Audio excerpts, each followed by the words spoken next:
My name's Jesse Bill of Jesse Bill Media, and this is me editing a video of the picture I took in Iceland of Skogafoss waterfall in 2017.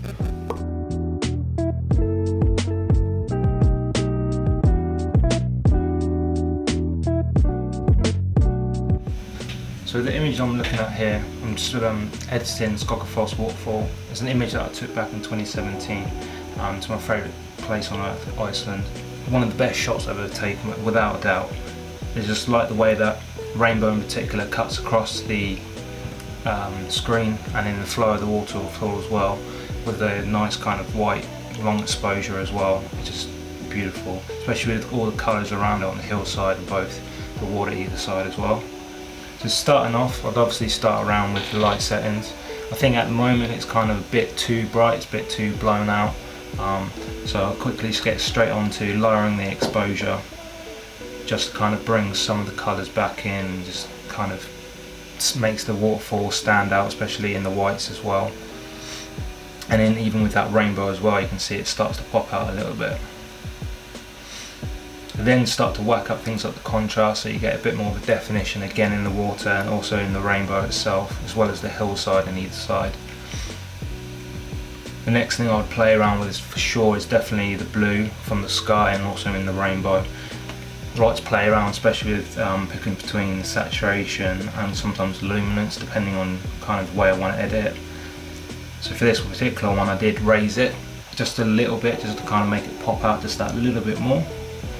And then flick to the red as well, because obviously the red in the rainbow as well, to again brighten up the saturation and kind of tilt that hue back towards kind of the more orangey / red side. Same again, you don't want to edit it too much, I don't think, because for me it just looks too fake. But again, with the things like the green as well, with the hillside either side, you kind of want to make those things pop out a little bit more, but you don't want to make it kind of look too artificial. So for me, I just raised the saturation mostly and lowered the hue. And then maybe if you want to play around with the luminance, but as you can see here, before and after, I think it's a pretty cool shot. There's not much more I would do with it. Maybe fiddle around with the saturation itself, just raise it if you feel like it needs to, because it brings out a bit more of the definition in the colours.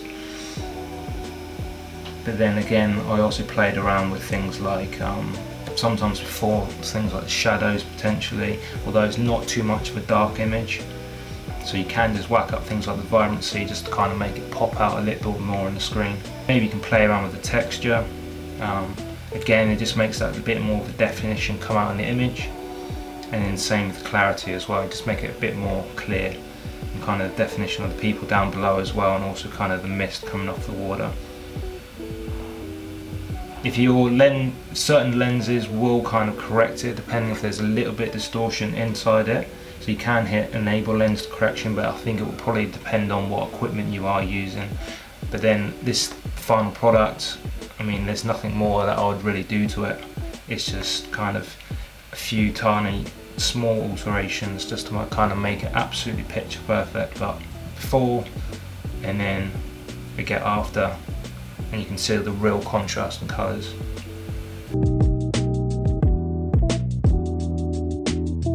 Thanks again for watching.